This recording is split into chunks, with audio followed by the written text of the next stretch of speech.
자, 일단 먼저 2번 문제를 보시면 1번은 다 맞췄으니까 할 필요 없죠. 그죠? 자, 2번 보시면은 다항식 요것을 x-2로 나눈 나머지를 구하셔야 되는데 이건 뭘 물어보는 걸까, 이건? 나머지 정리입니다. 알겠죠? 이거 모르겠는데 나머지 정리를 나중에 꼭 보셔야 돼요. 알겠죠? 나머지 정리가 뭐야? 뭘 나머지 정리라 그래? 어떤 다항식을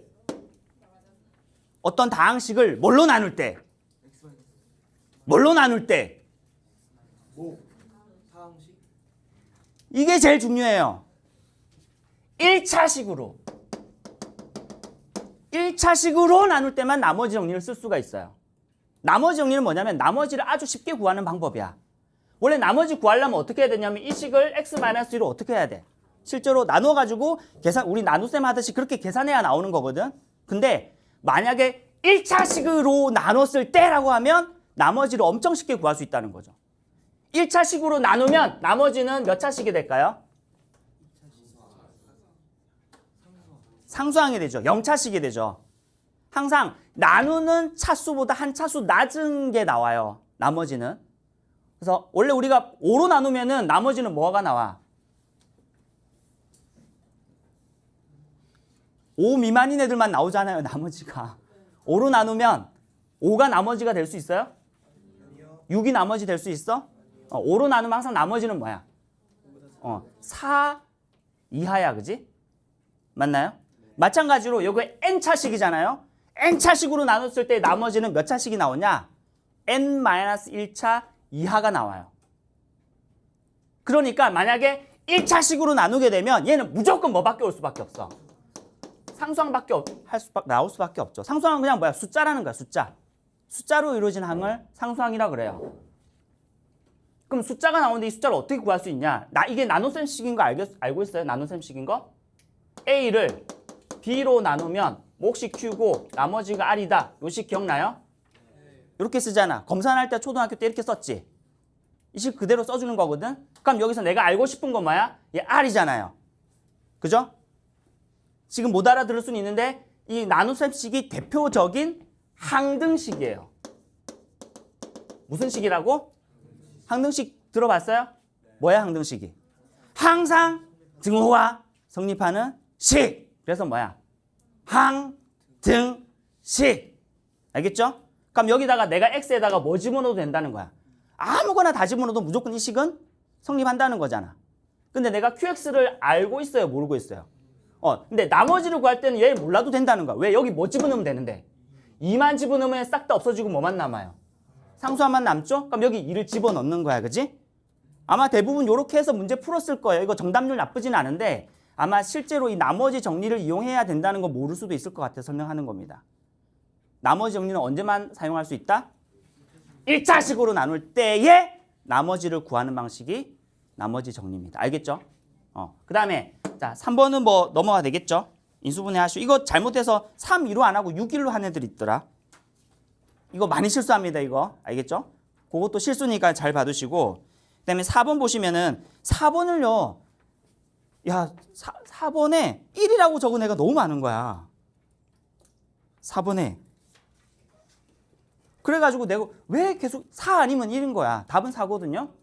1 적은 애들이 너무 많아서 자세히 봤더니 아마 뭘로 착각한 거 같냐면은 x의 차수를 구하라고 그랬는데 아마 x의 개수를 구하라고 착각한 것 같아. 그래서 지금 여러분들이 지금 중학교 1학년 때 보면은 이 기본적인 내용들이 나오거든요. 그래서 가져왔습니다. 용어를 무조건 알아야 돼요. 여러분들이 문제만 풀 수 있으면 되는 게 아니라 약속된 용어에 대한 정의를 명확하게 알아야 물어보는 걸 그대로 대답을 하죠. 그죠? 큰일 났다. 3분 남았네요. 빨리 해볼게요. 항이 뭔가요? 항. 꼭 기억하세요. 항. 항 뭐라고? 수 또는 문자의 곱으로 이루어진 식입니다. 그러니까 곱으로 이루어진 식이 항이에요. EX 항이에요? 아니에요? 항 맞죠? 2 곱하기 5. 수 또는 문자로 곱해진 거. 곱해져 있으면 뭐라고? 항. 이건 뭐예요? 항. 왜? 다 곱해져 있잖아. 알겠죠? 여기에 플러스 1. 그럼 얘는 뭐야? 얘는 항이 아니야. 알겠지? 얘는 뭐라고 얘기하느냐? 항이 어떻게 된 거야? 항이 두 개가 더해진 거죠. 알겠죠? 그 다음에 개수는 뭐라고 하냐면 항에서 뭐라고? 문자에 곱해진 수를 개수라고 합니다. 개수는 설명 안 해도 되겠죠? 그 다음 또 하나는 차수는 뭐냐면은 항에서, 그러니까 하나의 항에서 문자가 곱해진 개수인 거야. 그럼 여기서 만약에 이거 요 항을 그냥 하나로 항에서, 요 항에서, 아까 여기 항에서, 그러면 문자에 곱해진 개수인데 문자가 몇 개나 있어? 3개나 있잖아. 그럼 물어보는 게 다를 수 있는 거야. 문자 X에 대한 차수는 몇 차야? 3차. 차수가 뭐라고요? 항에서 문자가 곱해진 개수. 문자가 여러 개면은 그 문자를 지정할 수 있어요. 여기처럼 지금 여기는 뭐 문자가 X밖에 없기 때문에 그렇지만 여기서 뭐라고 얘기할 수 있냐면 X의 차수는 몇 차예요? X의 차수는 3차. Y의 차수는 몇 차? 3차. Z의 차수는 몇 차? 7차. 이렇게 되는 거야. 그게 몇 개 곱해져 있는지를 얘기하는 거야. 알겠죠? 그럼 여기 X에 대한 차수는 몇 차라고 얘기할 수 있어? 그리고 여기서 만약에 그 다항식에 만약 이런 식으로 이렇게 돼 있을 수 있죠. 맞나요? 여기 지금 안 적었는데 항이 여러 개 더해져서 이루어져 있는 이런 식을 뭐라고 하냐면 우리는 다항식이라고 얘기해요. 근데 여러분들이 기억날는지 모르겠지만 다항식 안에는 두 개로 나눠요. 단항식과 다항식으로 나눠요. 좀 웃긴데 뭔 얘기냐면 다항식은 뭐냐면 그 항이 한 개 또는 2개 이상의 합으로 이루어진 걸 다항식이라 그래. 그러니까 다항식 안에는 모두 포함되는 거야. 단항식도 포함됩니다. 알겠죠? 한 개인 거를 굳이 단항식이라고 하는 거고 나머지는 일단 다항식은 뭐야? 항이 한 개 이상 있는 것들은 다 다항식인데 그중에서 특별히 뭐야? 항이 한 개밖에 없는 거를 단항식이라고 한다는 거죠. 근데 단항식도 무슨 식이야? 다항식입니다. 그럼 이 다항식에서 이 다항식의 차수는 어떻게 구하냐? 항이 여러 개 있을 거잖아. 만약에 이 다항식은 X에 대한 몇 차입니까? 물어보면은 그 다항식의 차수는 뭘 가지고 구한다고? 3개 항 중에서 그 문자가 제일 많이 곱해져 있는, 즉 차수가 제일 높은 거를 그 다항식의 차수라고 그래요. 그럼 이거는 X의 차수는 몇 차야? 이게 제일 크잖아, 그죠? 그렇게 얘기하는 거죠. 요것만 하면 안 될까? 5번은 그냥 풀면 되는데 아주 많이 나오는 인수분해 공식이라서 잠깐 소개를 할게요. 요것만 소개하고는 마칠게요. 보시면은 x-1은 x-1 하나만 있으면 되죠. x제곱 마이너스 1은 합차 공식으로 알고 있지, 그지? x-1, x 플러스 1. 자, x 3승 마이너스 1은 여기까지는 아마 여러분 배웠을 거야. 중학교 때도. 그럼 요거는 x-1에 요 뒤에 게 곱해집니다. 보니까 뭐가 공통적으로 돼? x-1은 다 공통적이고 뭐만 달라져? 뒤에 있는 거 외우기 쉽죠, 그죠? 여기는 x 플러스 1, x제곱, x1, x세제곱, x제곱, x 플러스 1. 그런 식으로 해서 요런 식의 공식이 나오고 이 식은 굉장히 많이 나오는 식이니까 좀 적어두시고 눈에 좀 익혀두세요. 지금 안 외워줘도 괜찮아. 일단 익혀두시고 적어두시고 안 외워주면 어떻게 하면 돼? 붙여놓고 계속 보면 돼요. 그럼 언젠가는 외워집니다. 2년이나 남았잖아. 이것과 비슷하게 자, 설명해야 되나? x 플러스 1은 어떻게 되냐면 이거는 x의 n승 마이너스 1일 경우 이거는 x n승 플러스 1의 경우는 규칙성이 어떻게 되냐면 x 플러스 1은 이렇게 되고 x 제곱 플러스 1은 따로 없어요. 얘는 인수분 안 돼. 그래서 여기는 지금 보면은 n이 언제일 때만 홀수일 때만 적용되는 규칙입니다. 홀수가 되면 여기가 이제 뿔마뿔 이렇게 교대되면서 되는 거예요. 보시면. 그래서 얘는 동일하게 가져가지만 뒤에 있는 게 얘는 어떻게 되냐면은 얘가 이렇게 뿔마뿔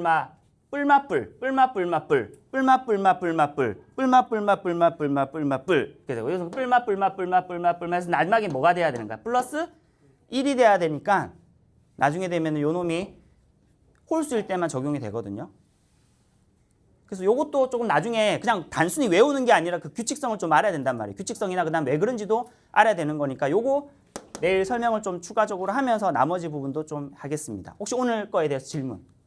자, 5번부터 어제 5번 잠깐 하다가 끝났는데 잠깐 좀 설명을 할게요. 뭐 얘기하려고 하는 거냐면 단순히 저번 시간에 공식 가르쳐 줬잖아. 그지? 공식만 외우는 건 수학이 아니에요. 공식만 외우면 딱 그것만 알고 끝나기 때문에 딴 데 적용을 못 한단 말이야.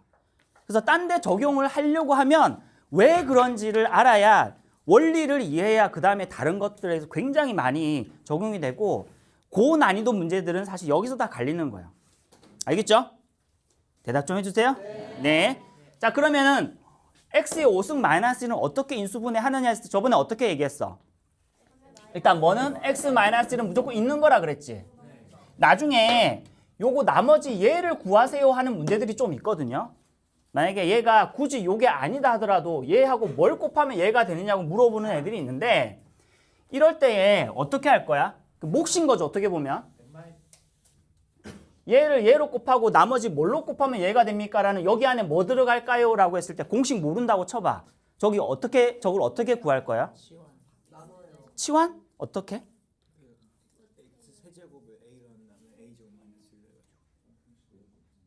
응? 무슨 말이야? 내 질문은 이거야. 얘는 지금 우리가 공식을 아는 거지만 모르는 게 있다고 쳐. 알겠지? 모르는 어떤 다항식이 있다고 칩시다. 그리고 얘가 지금 1차지만 1차도 해당되고 2차도 해당되고 뭐 몇 차든 상관없어. 얘는 얘랑 뭐를 곱하면 얘가 됩니까? 그랬을 때 얘를 알 수 있는 방법이 뭐냐는 거지. 방법.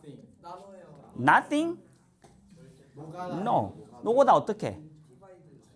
나누면 되죠. 얘를 얘로 나누면 되잖아.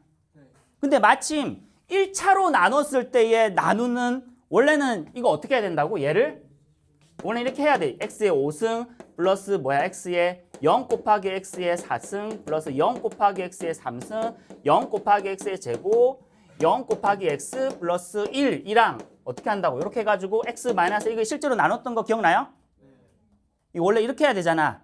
이게 귀찮으니까 뭐만 따가지고 와요. 그 다음에는 개수만 가져와가지고 하기도 하고 그지? 근데 1차로 나눌 때만 쓸 수 있는 방법이 있단 말이야. 그게 뭐예요? 그게 조립제법이죠. 지금 처음 듣는 것 같죠? 내가 말하는 것 중에 모르는 단어가 있다면 적어놨다가 꼭 나중에 찾아보세요. 알겠죠? 찾아보세요. 고등학교 1학년 거를 물론 하다가 모르는 거 있으면 충분히 가르쳐 주긴 하겠지만 다 일일이 할 수는 없기 때문에 여러분들이 고등학교 1학년 과정 혹은 중학교 2학년, 3학년 과정에 나오는 용어나 단어들은 기록해놨다가 여러분들이 찾아봐야 됩니다. 알겠죠? 알겠죠? 네. 그 정도의 노력은 좀 해주세요. 자, 이렇게 해야 되는데 그 다음에 이거 더 쉽게 하는 방법이 조립제법을 쓰는 건데 선생님은 조립제법도 쓰지 말라고 얘기하고 싶은 거야. 근데 조립제법 할 수는 있어야 돼요. 그러니까 지금 뭐지 하는 애들은 꼭 찾아보셔야 돼요. 대답 좀 해주세요. 선생님이 해라는 대로 제발 해줘. 오늘 조립제법 몰랐다 그러면 오늘 제발 가서 조립제법 찾아보라고요. 정 모르겠으면 재민아이한테도 물어봐. 자, 그래서 근데 조립제법을 쓰면 되는데 나는 어떤 방법을 좀 추천을 하냐면 실제로 고3 때 수능 문제 풀 때에 조립제법 하고 있을 새가 없단 말이야. 그리고 조립제법 나는 좀 안 한 지 오래돼가지고 헷갈려요. 조립제법 해보면 알겠지만 여기다가 마이너스인지 플러스인지 여기서 이걸 더하는지 빼는지 이게 헷갈리는 거거든. 오랜만에 하면. 선생님이 약간 그런 상황입니다. 조립제법을 거의 안 한 지 한 뭐 몇십 년 된 것 같아. 거의 쓸 일이 없으니까. 그 말은 무슨 말이냐면은 이걸 좀 더 직관적으로 볼 수 있단 말이에요. 이거는 원래 이제 직관적으로 뭐 문제를 풀이한다 그러면은 약간 뭐 여러분 이건 편법 아니냐? 이거는 편법이 아니라 당연한 수학적인 논리가 들어가 있는 거기 때문에 약간 암산은 필요해요. 근데 여러분 조금 해볼 만해. 같이 한번 해볼게. 알겠죠? 잘 봐. 얘가 x의 5승이 돼야 돼요. 그죠? 여기도 다항식입니다. 몇 차인지 모르겠지만 몇 차여야 되겠어? 얘가 1차니까 얘는 4차여야 되겠지. 맞나요? 그럼 기본적으로 여기에 뭐가 있어야 될 거냐면은 생각해봐. 여기에 당연히 x의 4승이 있어야 되고 x의 3승이 되고 x의 제곱이 있어야 되고 조금 이따가 쓸게요. 이거는 그 다음에 x가 있어야 되고 상수항이 하나 있어야 되겠죠. 이런 식으로 될 거 아니잖아. 이런 식으로 될 거잖아요. 그죠? 여기 앞에 개수가 뭐냐는 거야. 맞춰볼게. 아주 쉬워요. 자, 일단 최고차항과 최고차항이 곱해져서 뭐가 나와야 돼요? x 5승이 나와야 되니까 요거의 개수는 뭐여야 돼? 1이어야 되는 거죠. 그대로 놔둬도 되죠. 맞죠? 자, 그리고 나서 이제 어떻게 돼? 요렇게 곱한 거랑 요렇게 곱한 게 차수가 같단 말이야. 그죠? 요렇게 하면 몇 차가 돼? 4차. 이렇게 곱하면 4차. 그러니까 차수가 같은 항끼리 동류항이라 그러죠. 그걸? 응? 네. 동류항끼리 더하고 빼고 하잖아요. 그럼 이렇게 하면 얼마가 나와요? x 4승. 이렇게 하면 뭐가 나와? 마이너스 x 4승. 그러니까 두 개가 요 두 항에 x 4승의 개수가 있어요, 없어요? 항이 없잖아. 그럼 얘는 없어져야 되겠지. 그럼 여기는 부호가 뭐여야 돼? 플러스 1이어야 되겠죠. 1은 앞으로 생략할게요. 플러스 1이어야 되겠지. 됐나? 그 다음에 이제 x 3승은 어떻게 나오냐? 얘랑 곱하면 나온다고요.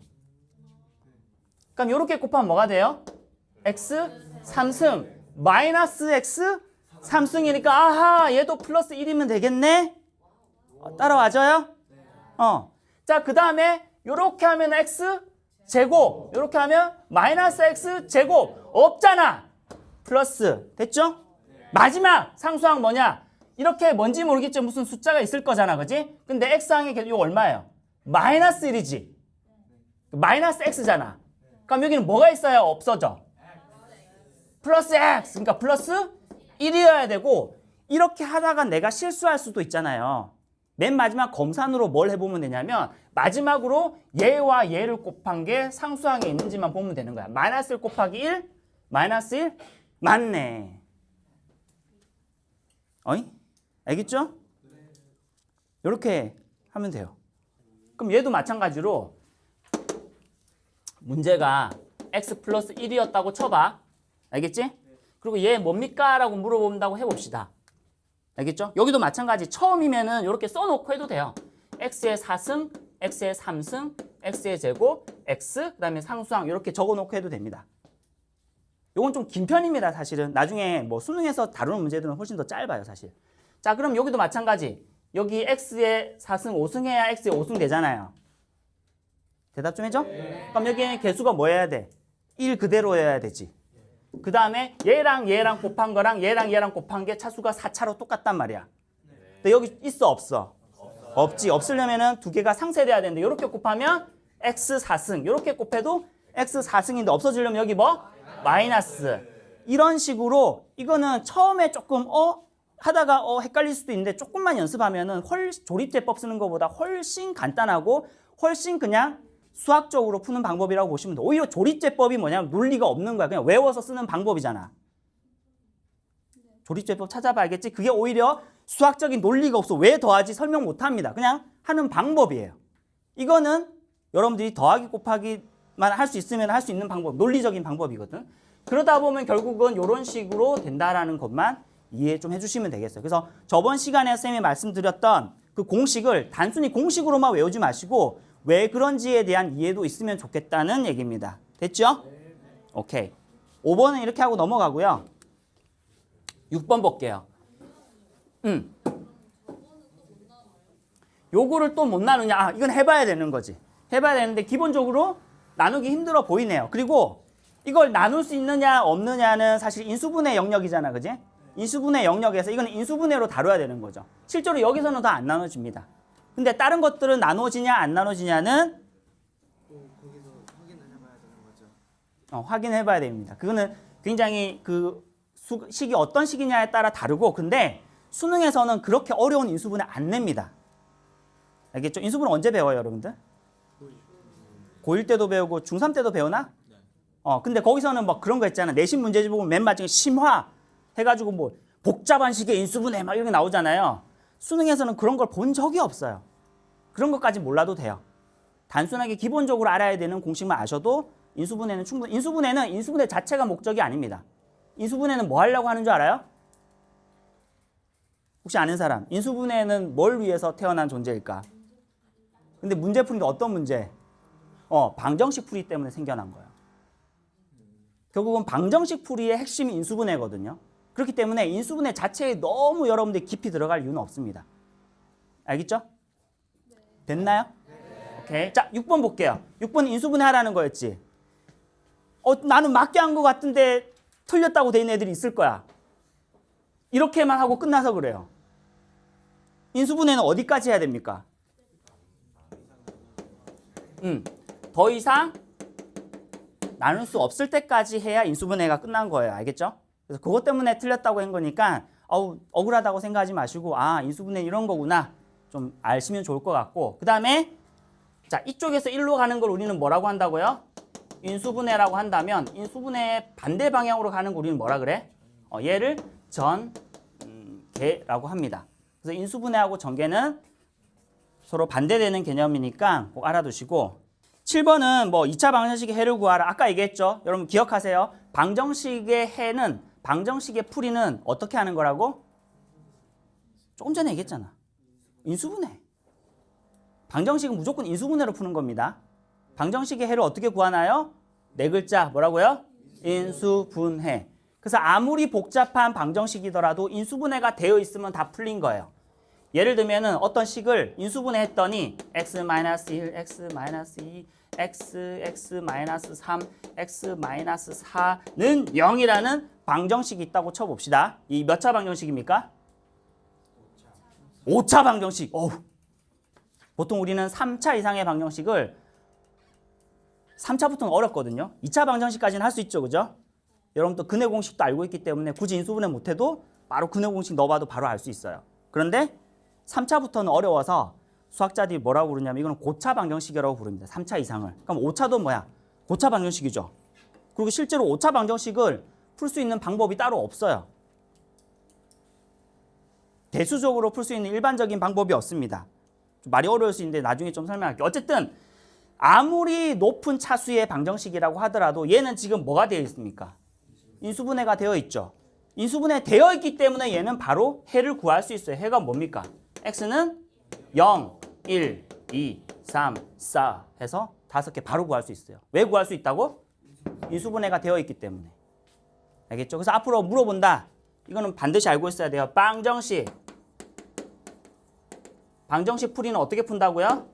인수분해로 푼다. 이건 꼭 기억해 주세요. 인수분해로 푸는 겁니다. 인수분해가 안 될 때 사용하는 게 근해 공식 사용하는 거예요. 알겠죠? 됐나요? 네. 오케이. 8번 볼게요.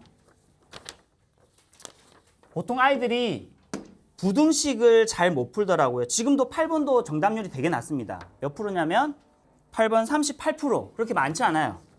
자, 2차 부등식 만약에 헷갈리는 아이들은 오늘 헷갈리지 않도록 분명하게 하세요. 알겠죠? 네. 오늘 끝내겠다는 생각으로 해야 돼. 내일 해야지. 무슨 소리야? 안 하겠다는 소리예요. 다이어트 내일부터 해야지. 무슨 소리입니까? 안 하겠다는 얘기입니다. 내일 되면은 내일이 오늘이 돼요. 지금 해야 됩니다. 2차 분식도 마찬가지로 인수분해 하시면 돼요. 인수분해 하면 어떻게 됩니까? 이 인수분해 할 수 있죠? 2, 3 이거 6일로 하면 안 돼요. 또 알겠죠? 됐나요? 그럼 인수분해 하면 어떻게 돼요? x 마이너스 2, x 플러스 미안 3 요렇게 되지. 맞나요?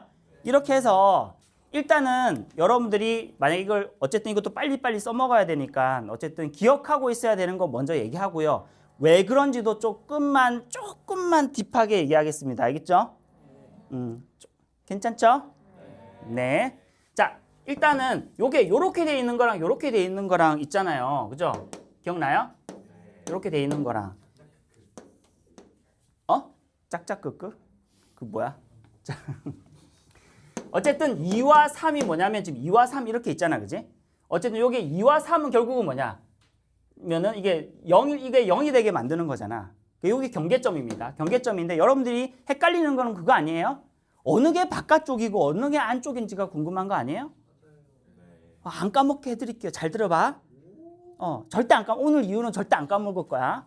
자, 이렇게 돼 있잖아요. 이렇게 돼 있으면 잘 봐요. 이렇게 돼 있으면은 4입니다. 알겠죠?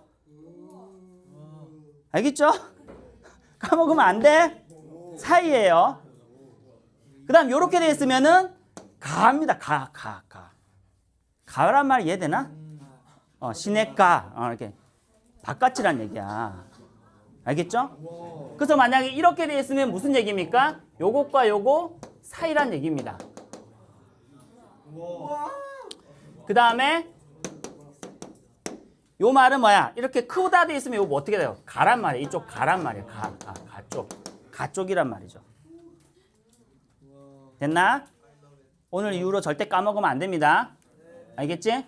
자, 그 다음에 하나 조금 더 딥하게 가보겠습니다. 조금만 딥한 얘기를 할게. 잘 들어봐. 요거는 함수의 그래프를 그릴 줄 알면 아까 얘기했던 그런 걸 외울 필요 없이 사실은 당연한 겁니다. 무슨 얘기냐면은 내가 왼쪽에 있는 거를 원래 이거는 2차 부등식이에요. 좀 더 전문적인 얘기로 하면 이거는 부등식이에요. 부등식. 대수입니다. 대수. 아직 여러분 대수가 뭔지 잘 모를 수도 있으니까 일단은 전문적으로 얘기하면 이건 대수적인 풀이에요. 금방 얘기했던 거는. 근데 이거를 기하적인 풀이로 할 수 있는데 기하라는 말은 여러분들이 뭐라고 이해하시면 되냐면 그림으로 그렸을 때의 즉 그래프 좌표 평면으로 그리는 어떤 형태들의 풀이를 기하적인 풀이라고 생각하시면 되는데 얘를 내가 그냥 이렇게 둬봅시다. fx라고 둬볼게. 그럼 얘는 몇 차 함수가 됩니까? 2차 함수지. 그럼 얘도 하나 이제 이렇게 둘게요. gx라고 할게. gx 0. gx는 0이라면 y는 0. 무슨 이거는 어떤 그래프입니까? y는 0이라는 그래프 뭐야? x축이죠. 맞지? 그럼 두 그래프를 그려볼게. 하나의 그래프는 이겁니다. x축. 이게 뭐냐면 gx입니다. 이게 gx는 0이라는 그래프예요. fx는 어떻게 그려져? 와우. 그리고 뭐야? 인수분 했잖아. 어떻게 됩니까? 2와 3을 지나는 요 그래프 아니에요? 혹시 이게 제대로 이해 안 된다면 2차 함수가 아직 좀 덜 된 겁니다. 그래서 2차 함수 부분을 조금 보셔야 돼요. 2차적으로 돼 있는 거는 인수분해에서 나온 값들이 결국은 뭐야? 는영이 되게 만드는 것이잖아. 2와 3이. 는영이 되게 만드는 점이 x축하고의 교점이 됩니다. 이거 되게 많이 씁니다. 나중에. 이게 뭐냐면 y는 gx입니다. 이게 gx입니다. y는 gx. 이게 y는 얘가 y는 fx고 gx 요 x축이 y는 gx라는 그래프입니다. 이 그래프와 이 그래프예요. 자, 눈을 약간 뜨시고 옆 사람 한번 봐주세요. 자, 여기 보시면은 이렇게 되어 있단 말은 무슨 말이야? 사인데 왜 사인지를 설명하려고 하는 거야. 이거는 무슨 그래프? 이 그래프지.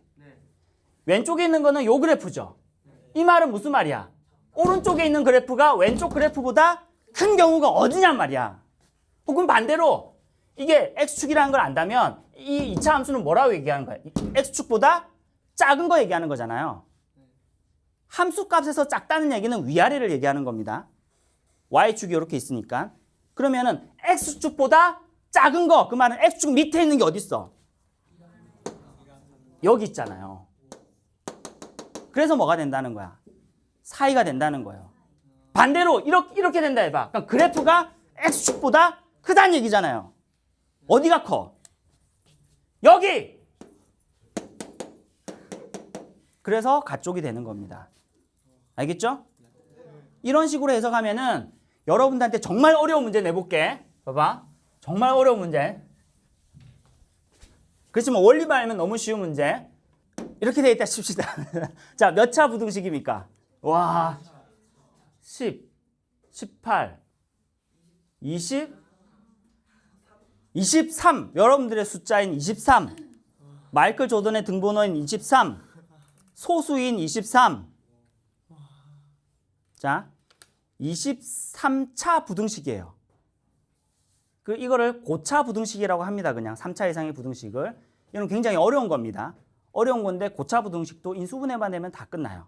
다 끝나고 이거 어떻게 푸냐면 요거만 잠깐 얘기할게요. 나중에 우리가 함수 얘기할 때 해야 되니까.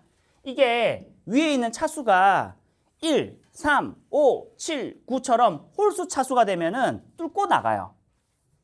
그냥 지금은 이제 들어두세요. 나중에 할 때 좀 더 할게요. 그다음에 짝수 차수면 어떻게 되냐면 튕겨서 그래프가 그려지는 성질이 있어요. 그래서 요 그래프를 그리면 이렇게 됩니다. 일단 0 되는 지점만 다 찾아봐. 어디 돼? 0, 1, 2, 3, 4 이렇게 되죠. 맞아요? 이렇게 돼서 그리고 최고창의 개수 알아야 될 게 너무 많네. 아이고 괜찮아?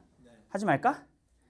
할까요? 최고창의 개수가 항상 다항함수에서 최고창의 개수가 양수면 무조건 오른쪽 끄트머리는 위로 올라가게 돼 있어요. 예를 들어서 1차 함수는 어떻게 되냐면 y는 x 어떻게 돼요? 해서 뭐야? 올라가지. 맞죠? 올라가고요. 2차 함수 y는 x제곱 해서 올라갑니다. 이렇게. y는 x의 3승 이렇게 됩니다. 물론 여기에 요거는 이제 이렇게 되진 않지만 어쨌든 3차면은 이렇게 돼요. 4차면은 어떻게 돼? 이런 모양이 돼요. 그러다 보니까 여기서 최고차의 개수가 양수잖아요. 그죠? 그죠? 양수기 때문에 오른쪽 끄트머리 우측 위고요. 여기서부터 반대로 가는 거예요. 4를 향해서 가는데 4잖아. 그지? 4승이면 짝수야 홀수야? 짝수니까 여기서는 이렇게 튕긴다는 얘기입니다. 튕기고요. 그러고 나서 어딜 또 향해 가야 돼? 3, 얘네들 점들은 무조건 다 지나야 되거든. 이제 3을 향해서 가는데 3에서는 몇 차입니까? 5차니까 얘는 뚫고 지나갑니다. 그 다음에 2를 향해서 또 가야 돼. 몇 차입니까? 4차니까 이렇게 튕겨요. 1차는 몇 차입니까 지금? 1은? 3차니까 뭐야? 통과가요. X 7차입니까? 통과합니다. 그래서 이 그래프를 대략적으로 그리면 이런 그래프가 돼요. 그래서 그래프만 다 해주면은 부등식 너무 쉽게 구할 수 있어요. 여기서 뭐라고? 0보다 작으래요. 어디 있어? 여기, 여기, 여기. 이렇게. 그리고 뭐야? 여기 등호가 안 들어가지? 등호 안 들어가니까 여기는 뭐야? 뻥, 뻥, 뻥, 뻥, 뻥 뚫려 있는 거예요. 그럼 이걸 굳이 쓴다면 어떻게 쓸 수가 있어? x가 0보다 작고 그 다음에 뭐야? 1에서 2. 그죠? x는 1에서 2. 그 다음에 2에서 3. 물론 여기서 여기까지 하고나서 x 2 빼도 돼요. 끝. 그래서 2차, 23차 부등식의 해는 이렇게 되는 겁니다. 조금 딥한 얘기까지 했는데 조금 이해 안 됐으면 일단 이해 못해도 지금 괜찮아요. 알겠죠? 아까 얘기했던 2차만 왜 이렇게 그래프를 그렸을 때 왜 그렇게 되는지만 오늘 좀 이해하시면 될 것 같아. 됐죠? 9번은 안 해도 되죠. 그죠? 답 알고 있을 거고 자 10번도 사실 대부분 다 해결했죠? 네. 해결 안 한 사람 있나요 혹시? 10번 어떻게 하면 돼? 이거 뭐 분수 방정식이라고 했는데 생각해봐. 분수 방정 항상 문제를 풀 때 문제를 해결하는 방식은 어떻게 되냐면 내가 문제를 푸는데 방해가 되는 요소를 없애주는 방향으로 문제를 해결하시면 돼요. 예를 들면 분수 방정식. 분수 방정식이 아닌 그냥 쭉 나와 있는 방정식은 이제 풀 수 있지. 뭘로 풀면 돼? 인수분해로 풀면 돼요. 근데 분수는 우리 안 배웠잖아. 그지? 그럼 분수 방정식 풀 때에 뭐가 가장 방해가 돼? 문제 푸는 데 있어서. 분모죠. 분수를 만드는 분모지. 그럼 분모를 어떻게 해주는 방향으로 문제를 풀어야 된다고? 없애주는 방향으로. 그럼 어떻게 해야 돼 지금 보니까. 분모 없애주려면은 양변을 x와 x 플러스 1로 곱해줘야지 없어지죠. 아마 대부분 그렇게 풀었을 거예요. 그렇게 풀고 나서 하면 무슨 방정식이 됩니까? 우리가 알고 있는 여기서는 2차인가요? 2차 방정식이 나오죠? 그러면 인수분해해서 문제 풀면 되죠. 다만 분수 방정식에서는 조심해야 되는 게 모든 수학에서 조심해야 돼요. 절대로 수학에서는 분모가 0이 되면 안 됩니다. 그래서 만약에 이렇게 구했는데 x가 갑자기 0이 되게 하는 0이거나 마이너스 1이 나오면은 이 해에서 어떻게 해야 돼? 제해줘야 돼요. 그것만 조심하면 돼. 알겠지? 괜찮죠? 자, 11번 문제가 뭐예요? 5명의 학생 중에서 3명을 선택하는 경우의 수. 선택하는 경우의 수. 이거 뭡니까? 53입니다. 그죠? 자, 요거는 지금 여기서 좀 설명하기는 조금 힘들 것 같고 53이고 53 계산 어떻게 합니까? 5, 4, 3, 5를 거꾸로 3번 가죠. 3번 가고 나서 여기 뭘로 나눠요? 3팩으로 나누는 거지. 맞죠? 이게 53 계산하는 방법입니다. 기본적인 더하기, 빼기, 곱하기, 나누기 기본적인 연산이니까 만약에 잘 모르겠으면 어떻게 해야 돼? 오늘 가서 찾아봐야죠. 이런 거는 간단하게 할 수 있으니까. 그 다음에 또 하나는 53이랑 뭐랑 똑같아요? 52랑 똑같다는 것도 아셔야 돼요. 이거 어떻게 이해되냐면 여기 5명 있지? 왜? 계속 움직여서? 자, 5명이 있으면 5명 중에 2명을 선택하는 방법과 5명 중에 3명을 선택하는 방법은 똑같다는 거야. 이거 이해돼요? 왜냐면은 5명 중에 2명을 선택하면 반대로 몇 명을 선택한 거랑 똑같아. 이 나머지 3명을 선택한 거랑 개수가 똑같다고요. 그래서 그런 거거든. 그래서 기본적으로 만약 이걸 조금 더 일반화시키면 뭐라고도 얘기할 수 있어. NCR과 이렇게 또 문자로 하면 좀 어려울 수 있는데 똑같은 얘기입니다. NCR과 똑같은 게 뭐라고 해? N의 C의 N-R과 똑같다는 얘기입니다. 그래서 이 계산은 5C3을 어느 누구도 이렇게 계산하지 않습니다. 어떻게 계산해? 5C2로 계산합니다. 암산해 볼까요? 5C이면은 뭐야? 5에서부터 거꾸로 두 번만 가면 되지. 뭐야? 5 곱하기 4. 그 뭘로 나눠? 2팩이니까 2지. 그렇죠? 그래서 보통은 NC2는 빨리 계산하면 좋아요. 알겠죠? 그럼 5 곱하기 4에 2로 나누는 거 얼마입니까? 10. 그래서 답은 10입니다. 12번 보겠습니다. 약수 구하는 거 너무 중요해요. 약수 어떻게 구한다고 알고 있나요? 일단 얘 뭐 해야 돼? 소인수분해. 그것도 인수분해입니다. 알겠죠? 다만 저 인수분해는 식으로 분해를 하는 것이고 소인수분해는 뭘로 분해하는 거야? 소수로 분해하는 겁니다. 자, 소수가 뭐죠? 저희 같은 약수와 약수가 1과 자기 자신밖에 없는 거다. 그지? 맞나요? 그러니까 어느 수로도 나누어지지 않지. 그지? 그래서 굉장히 핵심적인 숫자잖아. 그죠? 그래서 소수를 영어로 뭐라고 하는지 알아요? 트랜스포머 보면은 그 주인공 이름이 뭐야? 옵티머스 프라임. 그래서 이거는 소수는 영어로 프라임 넘버입니다. 굉장히 중요한 수입니다. 그래서 프라임 넘버라고 해요. 자, 이거 해보면 어떻게 돼? 이게 2의 12의 제곱이니까 이건 4, 3이니까 2의 4승 곱하기 3의 2승인가요? 이렇게 되면 여러분 어떻게 알고 있나요? 여기다가 더하기 1하고 여기다가 더하기 1해서 곱해준다고 알고 있죠? 왜 그런가요? 이런 거 설명하고 싶은데 왜 그런가요? 모르죠, 그죠? 네. 2의 0승, 2의 1승, 2의 2승, 2의 3승, 2의 4승, 3의 0승, 3의 1승, 3의 2승. 요 표를 여러분들이 교과서에서 봤거든? 여기 있는 수가 이렇게 곱하면 얼마야? 1인 거지. 이렇게 하면 2고 얘는 4고 여기는 8이고 여기는 16이야. 그죠? 그 다음 이렇게 곱하면은 또 3이 되고 이런 식으로 된다고. 이렇게 해서 다 채우겠지. 여기 채워진 모든 숫자가 뭐야? 약수가 되는 거지. 그럼 요 개수 어떻게 세냐? 여기에서 가로축이 몇 개예요? 하나, 둘, 셋, 넷, 다섯. 2의 4승인데 5개네? 뭐 때문에 그래? 2의 0승 때문에 그래요. 2의 0승 더하기 때문에 더하기 1이 되는 거야. 여기에 있는 5개랑 여기에 있는 3개가 곱해지니까 5, 3, 15. 그래서 15가 되는 겁니다. 알겠죠? 자, 그 다음에 이거 봅시다. 13번. 두 자리 자연수 중에서 그럼 두 자리 만들어 볼게요. 됐나? 자, 두 자리 자연수 중에서 10의 자리는 3의 배수가 온대. 여기 뭐 있을까 그러면? 369, 369. 그 다음에 두 번째 8의 약수는 뭐가 있어? 1, 2, 4, 8. 똑같죠? 이거 3개 중에 하나 고르고 요거 4개 중에 하나 고르니까 몇 가지야? 3, 4, 12. 답은 12. 자, 행렬 문제는 여러분 때 다시 지금 재도입이 된 개념입니다.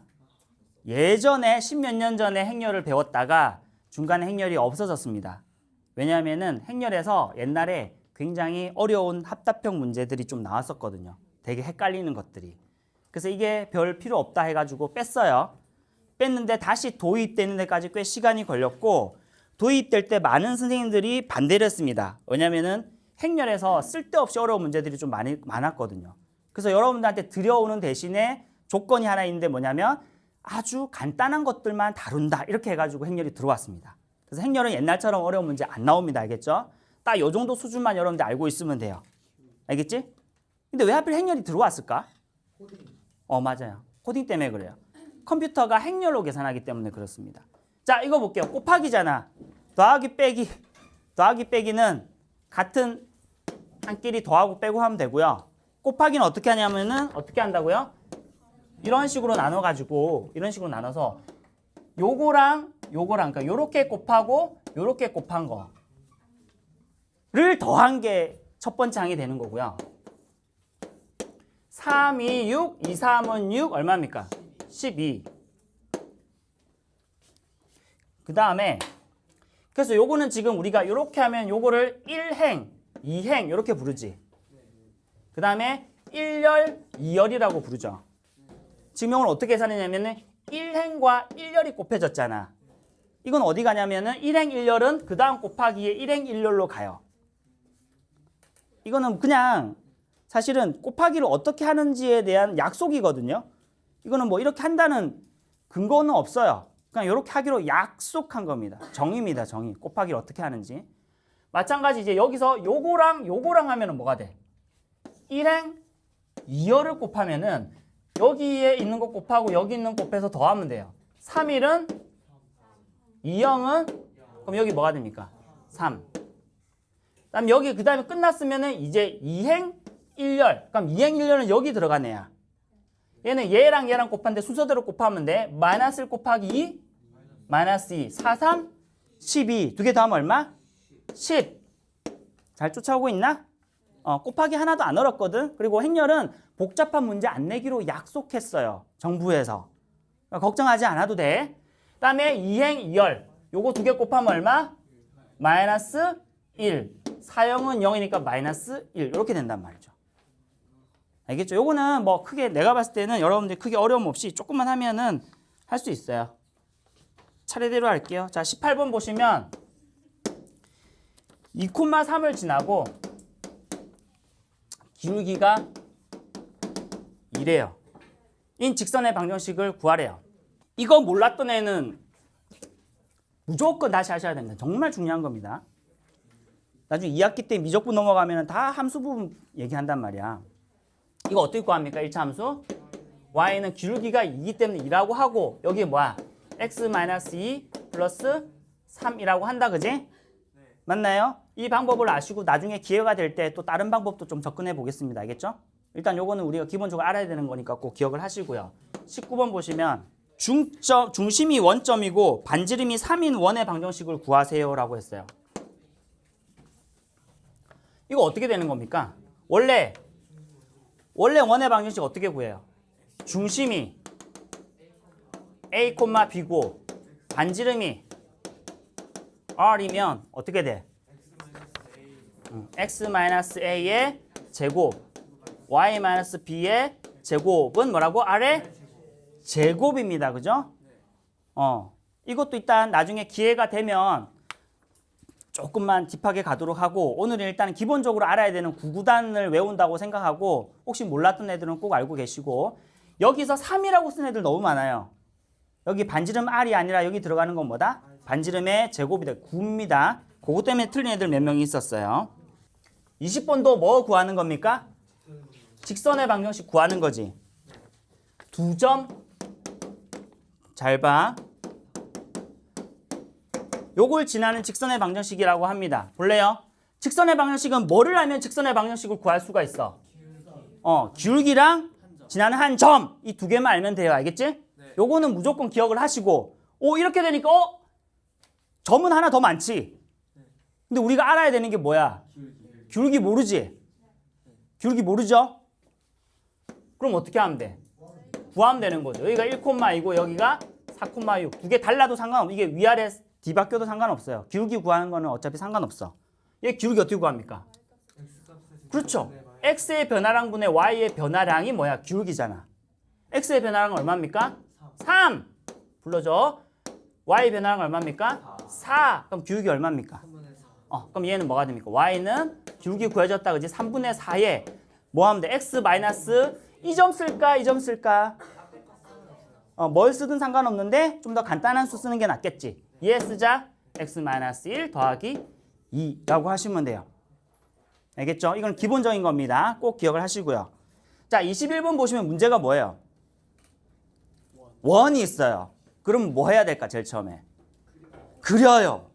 알겠지? 함수는 무조건 그래프를 그려야지 됩니다. 그래서 여러분들이 배운 함수 중에서 못 그리는 그래프 있으면 무조건 그 그래프 그리는 거 연습하고 가야 됩니다. 자, 원이면은, 자, 이 원은 어떤 원입니까? 어떤 원이에요? 중심이 0,0이고, 그 다음에 지름이 얼마입니까? 얼마입니까? 3입니까? 4, 4, 마이너스 4, 마이너스 4, 0. 이렇게 되나요? 요런 원 위에 있는 점이야. 근데 뭐라 그랬습니까? x좌표가 얼마라고? 2. x좌표 2 어디 있어? 어머나, 여기 있네. 맞죠? 2 여기 있죠? 그럼 여기서 어떻게 하는 거예요? 이렇게 쫙 끊는 거죠. 이 원 위에 있는 점들 중에서 여기서 질문 하나. 원의 정의가 뭐예요?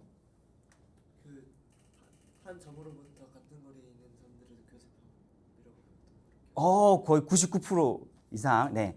일단은 정확하게 얘기하면 한 점으로부터라고 얘기했는데 정확하게 얘기하면은 그 수학에서는 움직이는 점도 있고요. 안 움직이는 점도 있어요.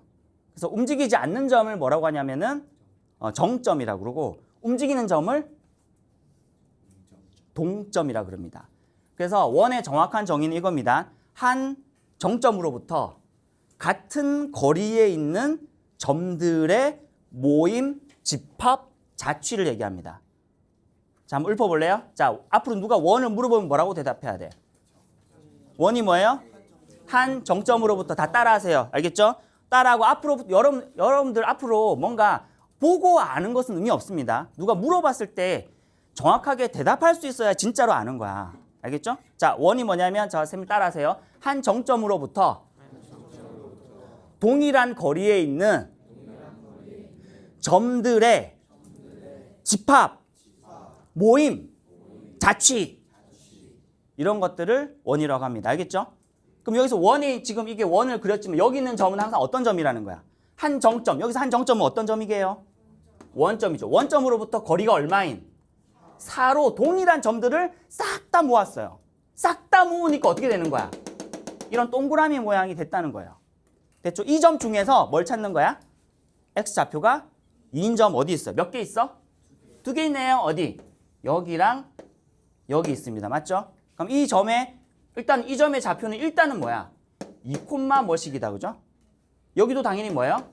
2, 뭐식이죠. X좌표가 2라고 했으니까. 여기까지 됐죠? 그럼 Y좌표 어떻게 찾아? 일단 가장 간단한 건 대입하는 거야. X 2지분은 뭐가 돼요? 여기 2지분이면 4 플러스 Y제곱이 16이고요. 그러면은 으쌰. 그럼 여기서 Y제곱은 어떻게 됩니까? 불러줘. 12. 맞죠? 자, 그러면은 물어봅시다. Y제곱이 10이면 Y는 얼마입니까? 뿔마 뭡니까? 루트 12. 루트 12는 제곱수 빼내면 뭐예요? 2루트 3입니까? 이 문제 한 명도 못 맞춘 이유가 뭐냐면 이것만 적어놨더라고. 이거는 뭐예요? 그럼 Y 값이지 뭐. 좌표는 뭘 적어야 돼? 뭐 콤마 뭐 콤마 뭐 이걸 적어야 되는 거죠. 그러면 위에 있는 거는 Y좌표가 뭐게요? 두 개가 뿔마가 있으니까 하나는 플러스 2루트 3인 것이고 하나는 마이너스 2루트 3인 것이죠. 맞나요? 오케이. 그 다음에 또 하나. 만약에 이거를 대입하지 않고도 구할 수 있는 방법이 있습니다. 나는 도형 좋아한다. 그러면은 금방 구할 수 있죠. 어떻게 구할 수 있나요? 이렇게 삼각형 만들면 직각삼각형이잖아요. 맞죠? 직각삼각형 있으면 직각삼각형 나오면 뭘 이용해서 변의 길이를 구할 수 있어? 그렇죠. 피타고라스 정리. 그죠? 요 길이가 얼마게? 2. 그다음에 요 길이가 이거 요 길이는 얼마게? 4. 그럼 이 길이는 얼마게요? 4의 왜 몰라? 4의 제곱 마이너스 2의 제곱이잖아요. 예, 루트잖아요. 기억나죠? 이렇게 해도 동일하게 구할 수가 있는 거죠. 직각삼각형은 정말 중요합니다. 너무 중요해요. 지금 1단원이 지수화로군데 그 다음이 삼각함수잖아요. 그죠? 너무 중요해요. 그리고 삼각함수는 새로 배우는 어떤 세계이기 때문에 대부분의 애들이 힘들어요. 왜냐면 처음 배우는 거잖아. 그지? 처음이라기보다는 뭐라고 익숙하지 않은 거잖아요. 그래서 원래 삼각함수는 어렵지 않아요. 어렵지 않고 쉬운데 문제는 뭐냐면 익숙하지 않아서 대부분의 아이들이 제대로 공부도 안 하고 싫어, 어려워 한다는 거죠. 여러분들은 이런 걸 노려야 됩니다. 무슨 말이냐면은 진짜 어려운 거는 아무래도 내가 성장시킬 수 없잖아요. 내가 이해시키기 힘든, 내가 정말 열심히 해도 이해시키기 힘든 개념들이 있거든요. 그런 것들은 솔직히 좀 전략적으로 약간만 해도 괜찮은데 조금만 하면 할 수 있는데 대부분의 아이들은 싫어하고 어렵다고 선입견을 가지는 그 개념이야말로 뭐야?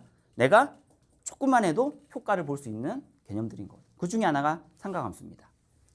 자, 그러면은 뭐라고 적어야 돼? 답을 2, 2루트 3, 2, 마이너스 2루트 3이라고 두 개를 적어놔야 정답이 되는 겁니다. 알겠죠? 대답 좀 해주세요. 네. 오케이. 대답을 잘 하셔야 됩니다. 그다음에 22번을 가게 되면은 애들이 자, 함수를 잘 모르는 것 같더라고. 그죠?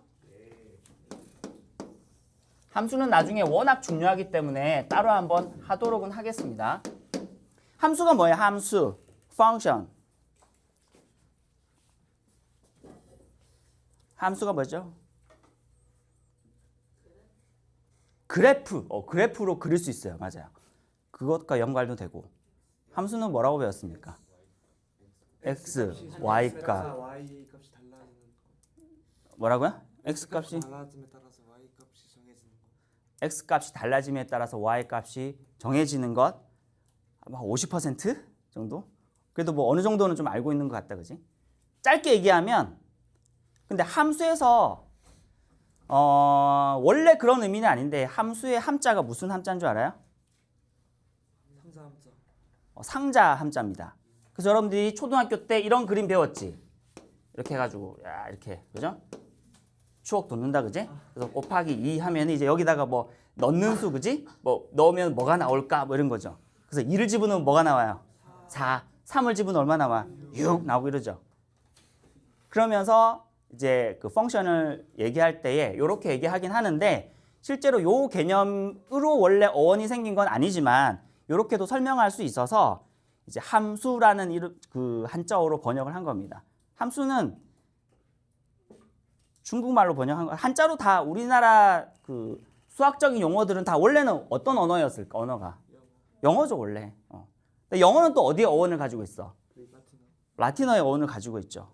그렇죠? 그러다 보니까 지금 우리가 선생님이 아마 하다가 이제 대수를 시작하게 되면은 선생님이 계속 용어를 영어로 좀 알려주려고 합니다. 왜냐면은 그래야지 원래의 의미도 조금 더 가깝게 알 수 있거든요.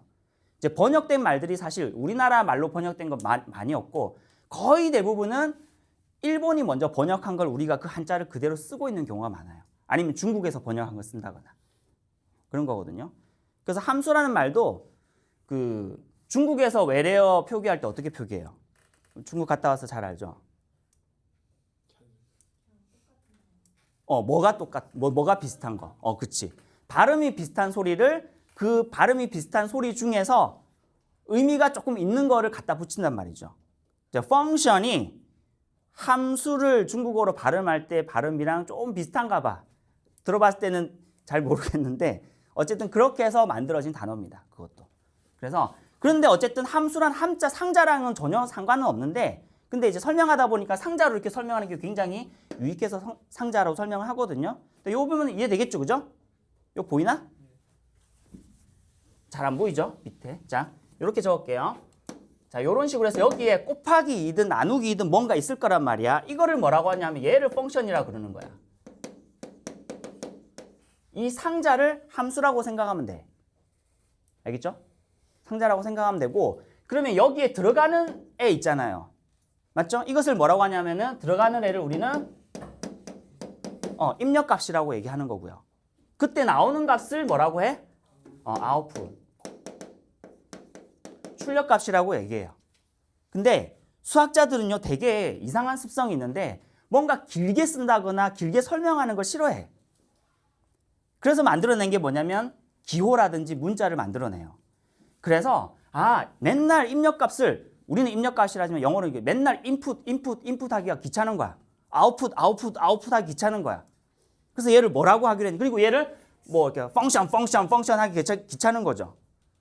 그래서 이 입력값을 뭐라고 표기하기로 그냥 수학자들끼리 약속했냐면 뭐라고? 그냥 x라고 하자. x. 그다음 출력하는 값을 y라고 하자. 이렇게 쓰자 이렇게 한 거죠.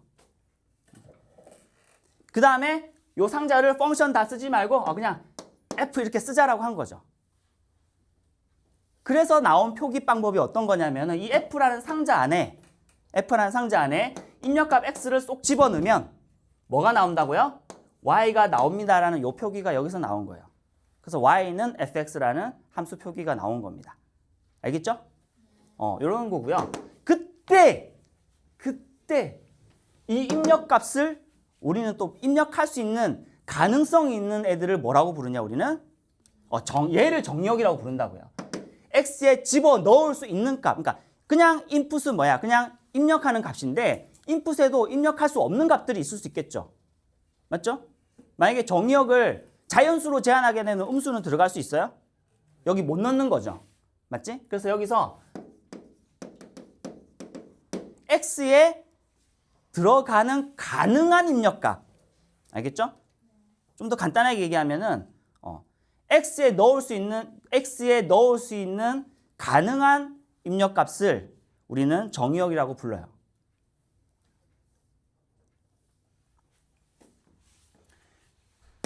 그 다음에 y로 나올 수 있는, 이건 좀 조금 다르게 얘기해야 되는데, y로 나올 수 있는 일단은 가능성을 가지고 있는 값들을 우리는 뭐라고 하냐면 이거를 공역이라고 얘기하고, 그 중에서도 얘를 다 집어넣었을 때 나오는 것들만 모아놓은 거를 우리는 치역이라고 그래요. 그래서 이거를 설명할 때에 요거 말만 설명하면 좀 어렵잖아, 그지? 그래서 예를 들어서 얘기하면 이런 거죠. 여기에 1, 2, 3, 4, 5 같이 불러주세요. 1, 2, 3, 4, 5 이런 함수가 있다고 칩시다. 그래서 여기에 x 여기 부두두두둑 있는 얘네들을 뭐라고 한다고요? 얘를 정의역이라고 얘기해요. 정의역. 그리고 여기에 집합으로는 얘를 뭐라고 그래요? 얘를 공역이라고 얘기하는 거야. 그런데 얘를 해보니까 1은 2로 가고 2는 2로 가고 3은 2로 가고 4도 2로 가고 5는 3으로 갔어요. 그럼 실제로 선택을 받은 애들은 누구야? 1, 2, 3밖에 없지.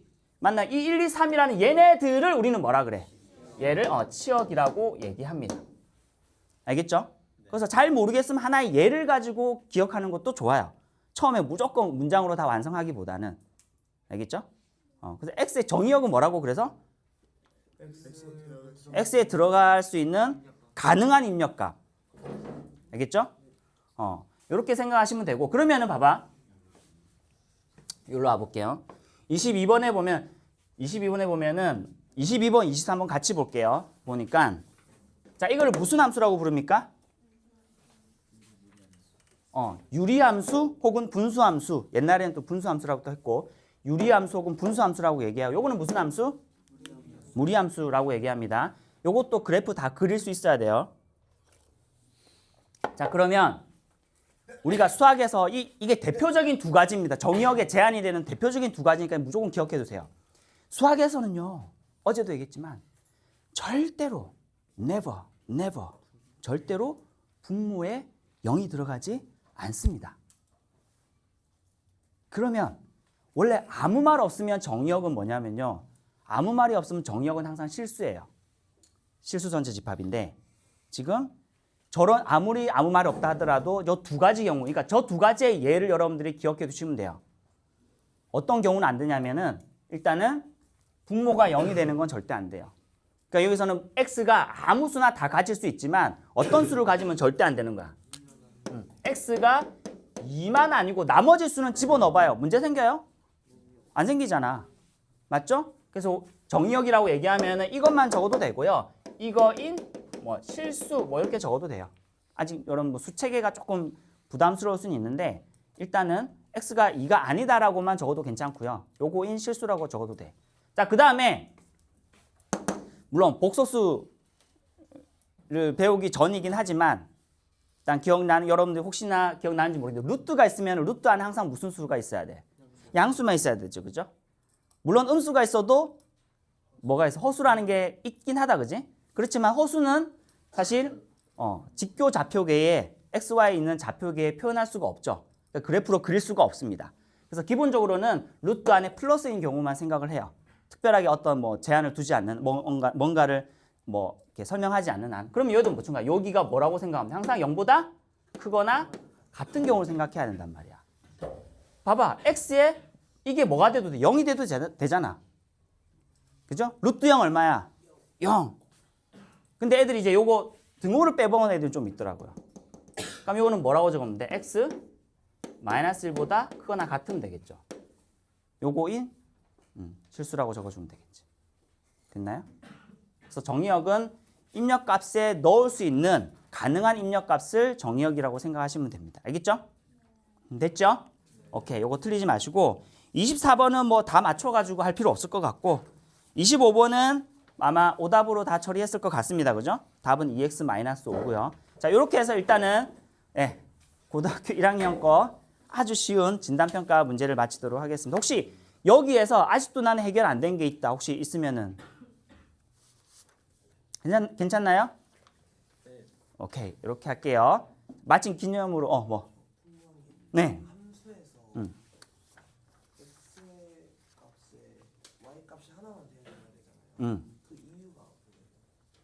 그 이유는 따로 없습니다. 사실 이유라기보다 함수를 그렇게 정의하기로 약속했어요. 그러니까 여러분들이 나중에 수학을 배우게 되면은 수학에서는 크게 두 가지 개념을 여러분들 기억하셔야 되는데 정의가 있고요. 하나는 정리가 있습니다. 정의는 영어로 뭐라고 하냐면 혹시 알아요? definition이라고 얘기해요. 그 다음에 정리는 뭐라고 하는지 알아요? theorem이라고 얘기해요. 정리. 정의와 정리는 뭐가 다르냐면은 정의는요. 자, 앞으로 이거는 굉장히 중요한 거니까 기억하세요. 정의는 그냥 promise, 약속입니다. 정의는 약속인 거예요. 여러분, 이게 뭐예요? 이게 의미하는 게 뭐야? 뭐가 제곱돼서 2가 될 수 있는 수. 제곱해서 2가 되는 수를 이렇게 표기하기로 약속한 거지. 이게 무슨 논리적인 의미가 있어? 그죠? 물론 이유는 있겠죠. 하지만 이걸 루트 2라고 하기로 약속한 거죠. 그래서 루트라는 기호는 뭐라고 생각하면 정의라고 생각하면 돼. 그죠? 그런데 만약에 내가 이 시대에 태어나가지고 내가 유명한 수학자여가지고 저걸 내가 먼저 생각을 해내서 나는 이 기호가 싫어. 제곱해서 2가 되는 수를 나는 서클이라고 하겠어. 라고 했으면 여러분 지금 뭐라고 배우고 있을 거야? 서클이라고 배우고 있겠죠. 이해되나요? 정의는 그런 겁니다. 어떻게 정의하냐에 따라서 달라지는 거야. 그때 당시에 수학자가 어떤 배경에서 어떻게 했느냐에 따라 달라질 수 있는 게 정의입니다. 그래서 정의는 사실 증명이 가능할까 불가능할까? 불가능하죠. 그냥 그렇게 하기로 약속한 건데 우리끼리의 약속인 거죠. 근데 정리는 뭐냐면 정리는 뭐냐면 증명이 가능한 겁니다. 증명이 가능한 명제들로 가지고 그러니까 증명된 명제라고 생각하면 돼. 증명된 참민 명제인데 그 중에서도 유용하다고 보이는 것들을 정리라고 이름을 붙였어요. 그래서 아까도 얘기했지만 직각삼각형에 무슨 정리가 있어? 피타고라스의 정리. 그럼 정리라는 말이 붙으면 얘는 뭐가 가능해? 증명이 가능해요. 뭐가 가능하다고? 뭐라 그랬지? 증명이 가능합니다. 그래서 정리는 무조건 증명할 수 있어야 돼요. 근데 정의는 외워야 됩니다. 이거는 그래서 외워야 되는 것이고 얘는 증명할 수 있고 유도할 수 있어야 되는 겁니다. 그래야 제대로 공부를 한 거야. 나중에 대학 가면 얘가 문과인지 이과인지 알아볼 수 있는 아주 간단한 방법이 있어요. 뭔지 알아요? 물어보는 거죠, 얘한테 이제. 정의가 영어로 뭐야? 이러면 이과 애들은 100% definition이라고 얘기하고요. 문과 애들은 100% justice라고 얘기합니다. justice가 정의인 건 알죠? 네. 오케이. 자, 여기 됐나요? 여기까지? 자, 이제 그러면 이제 조금 이제 잠이 오는 애들도 있을 것 같으니까 지금 이 끝낸 기념으로 우리 박수 한번 치고요. 옆에 친구들 한번 바라보시고. 예, 드디어 고등학교 1학년 과정이 끝났습니다.